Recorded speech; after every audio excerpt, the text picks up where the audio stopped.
Footing the bill for a $1.8 trillion spending plan, President Biden last night laying out a plan to pay for his costly American Families Plan by taxing the so-called rich and corporate America. Wall Street didn't build this country. The middle class built the country, and unions built the middle class. I will not impose any tax increase on people making less than $400,000.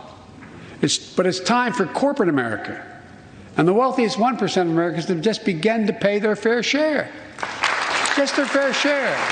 We're going to reward work, not just wealth.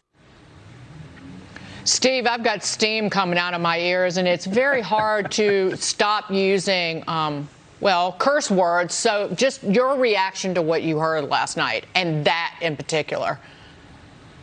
Well, put aside the programs themselves, the tax increase that he proposes is going to impact everyone. The capital gains tax increase is going to hurt the creation of small businesses. It's going to drive capital overseas. The same thing on the corporate side. Fewer businesses are going to be started. Companies are going to have less to pay workers. And the way you get work is by investing capital, what he calls wealth. So if you wanted to design a tax program to hurt the American economy and make it politically palatable, at least to some people, this is the way you would go. Drive money overseas, destroy capital at home, make it hard for small businesses to thrive. They're getting rid of something called Section 199A, which was a great tax cut for small businesses, which is why they started to revive, including startups by Hispanics and African Americans. That's all going to go by the board. So it's all going to be a government-dominated economy. You want to see where that goes. Look at Europe, which is a fraction of the growth rates of us, and ultimately look at the Soviet Union. Hello, this stuff doesn't work. Angela, your reaction to what you heard last night? Well, Biden's forgotten a couple things here, first of which is that money is portable. And when he raises the capital gains tax to the highest in the industrialized world, people are going to choose not to invest in America and to take their dollars elsewhere, shrinking our economy. When he talks about having the wealthy pay their fair share, he has forgotten, or more likely is ignoring, the fact that the top 10% of earners in this country pay 70% of the federal income tax.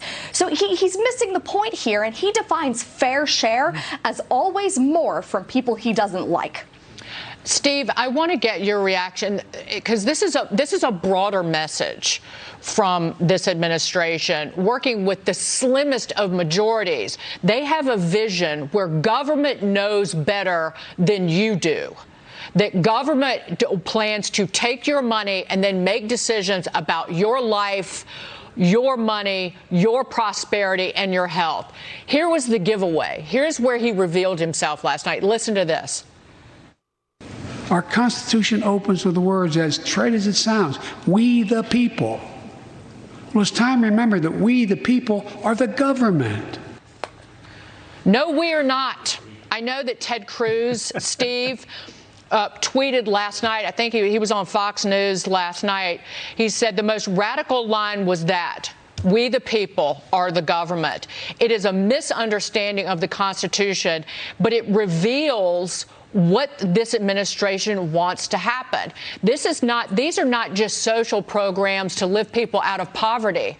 These are social programs that the administration wants to basically get everyone, even the middle class, addicted to.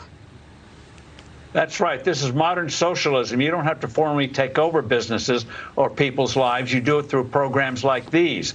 And, for example, 500,000 electric charging stations for electronic vehicles. Did we have the federal government build gasoline stations when the automobile came to America? No, private enterprise did it.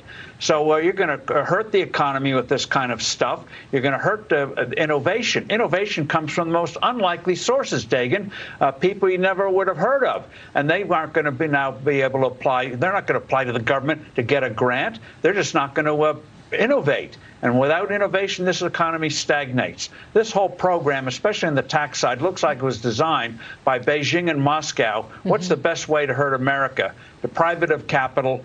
As Angela said, drive the money overseas, make sure we don't get investment here. And this economy withers, and that has really bad foreign policy and security implications. And by the way, with all this spending, how much went to defense? zero. Defense spending in real terms is going down as all this spin spending goes up. That's a formula for disaster. 1930s, hello, anyone? Steve,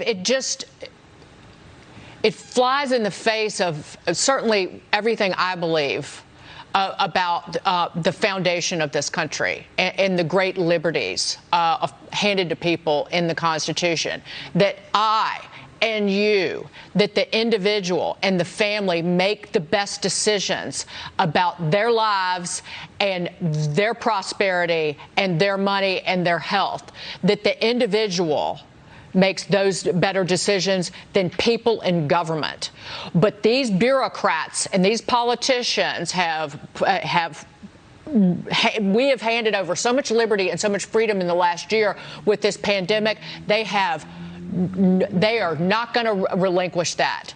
They in no way. By the way, the whole founding of this country is based on reigning in government, not strengthening government. That's a total rewrite of history, the kind you'd get in the old Soviet Union. It was anti-government, that American Revolution, overreaching government. That's why they divided powers the way they did. They feared big government. They didn't embrace it. It was the exact opposite. That's why I found that speech last night so stunning.